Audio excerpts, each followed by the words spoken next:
warga Jogja, gimana dengan joktek? Mau jokting mriki?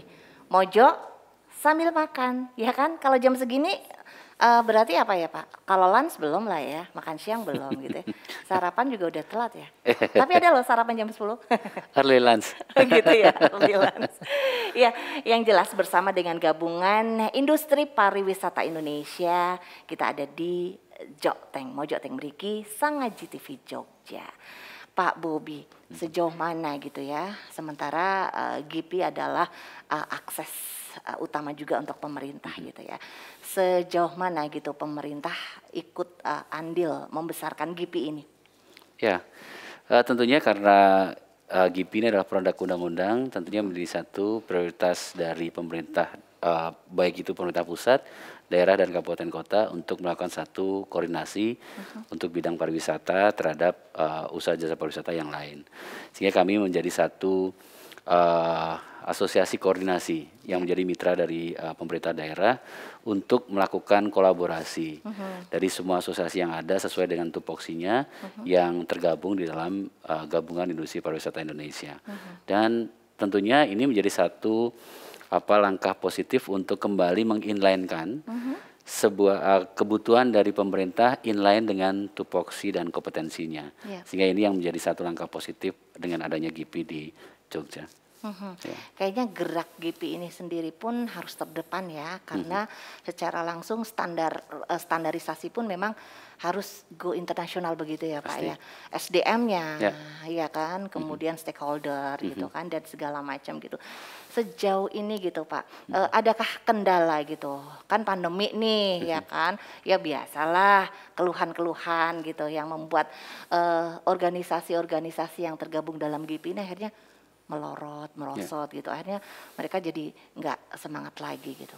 Ya, tentunya ini memang situasi dari mulai Januari ya, dari pertengahan Desember sampai sekarang adalah situasi yang memang kondisinya sedikit menyedihkan gitu ya, dan kita masuk, saya silahkan ke pemerintah daerah itu bahwa industri masuk dalam situasi emergensi. Karena satu hal yang perlu diketahui bersama dengan regulasi yang ada itu tentunya membatasi ruang gerak pariwisata. Ini yang menjadi permasalahan. Sehingga gimana pun sangat berat dan sulit untuk teman-teman bisa bertahan di situasi seperti sekarang. Nah, 2 minggu yang lalu kami GIPI Daerah Istimewa Yogyakarta beraudiensi dengan Gubernur Daerah Istimewa Yogyakarta untuk menyampaikan kondisi terupdate teman-teman industri pariwisata seperti apa pasca beberapa regulasi dari pemerintah pusat dan daerah yang memang membatasi gerak daripada pariwisata. Dan alhamdulillah Pak Gubernur benar-benar mengapresiasi dan memberikan beberapa langkah-langkah yang menurut saya produktif sekali dengan menangkap apa yang menjadi masukan kami.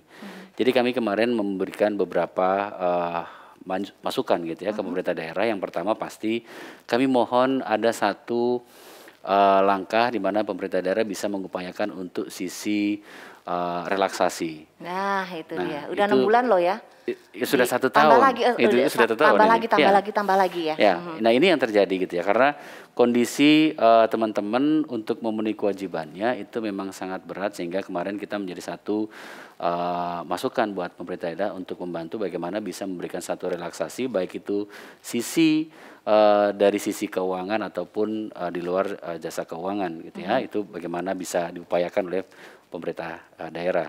Kemudian yang kedua, satu hal yang menjadi satu apresiasi yang luar biasa buat teman-teman industri pariwisata di Jogja. Saya sampaikan ke Pak Gubernur bahwa teman-teman industri pariwisata di Jogja itu tidak cengeng. Kenapa saya bilang begitu? Karena teman-teman tidak meminta bantuan secara materi. Gengsi kah?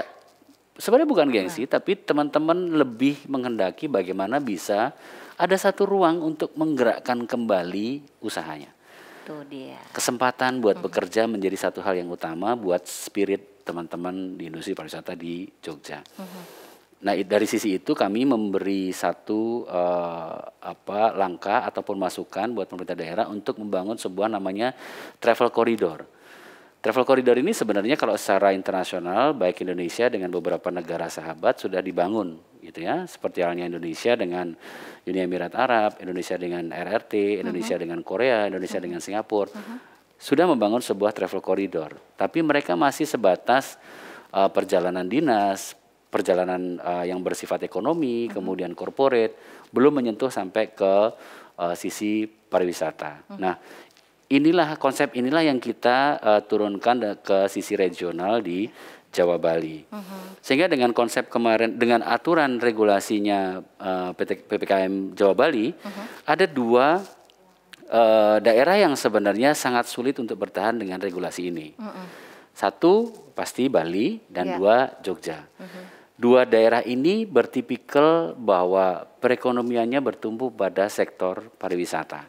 Kalau seperti untuk daerah Jawa yang lain seperti Jawa Tengah, Jawa Timur, Jawa Barat, bahkan DKI, mereka punya industri yang lain. Sehingga dengan PTKM itu mereka masih bisa bertahan gitu ya. Nah, untuk Jogja dan Bali ini ada satu kesulitan tersendiri sehingga kita akan berikan satu masukan tentang travel corridor tadi.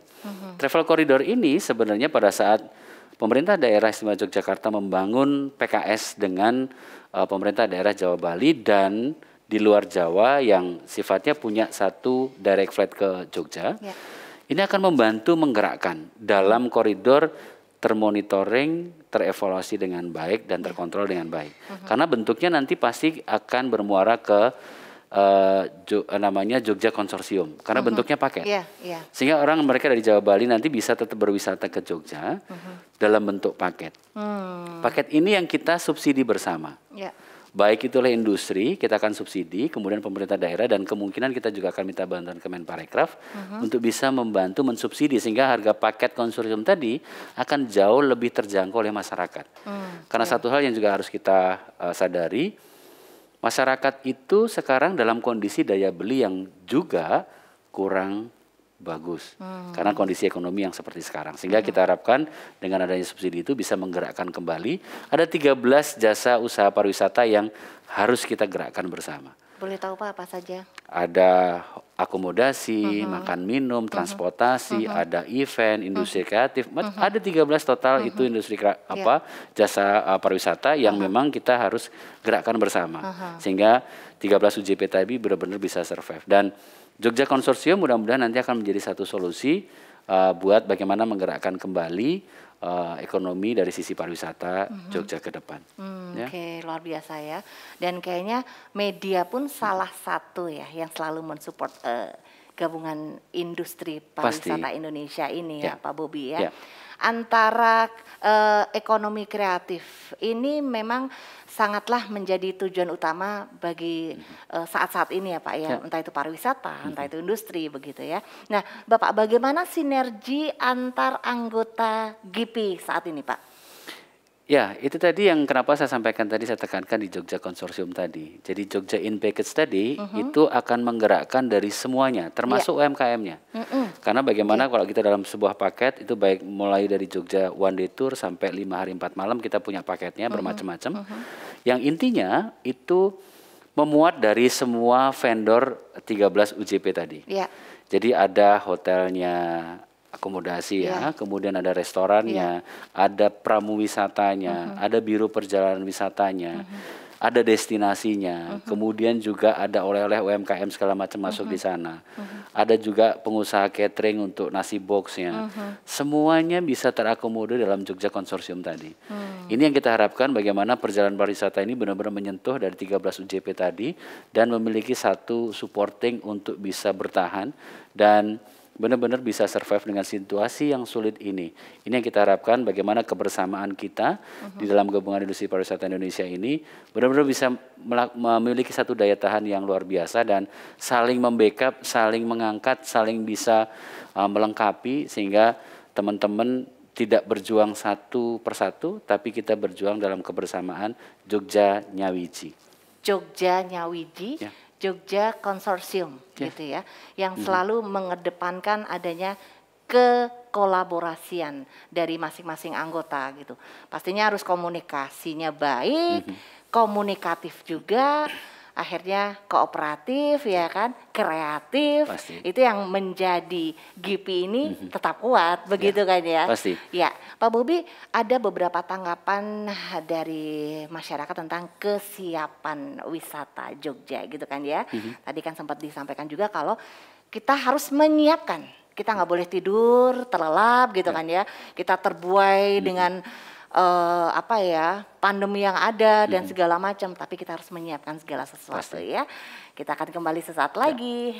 Jangan kemana-mana keluarga Jogja, Yosi Winosi dan Bapak Bobby Ardianto. Masih ada di Jok Teng Mojok Teng Mriki untuk Anda.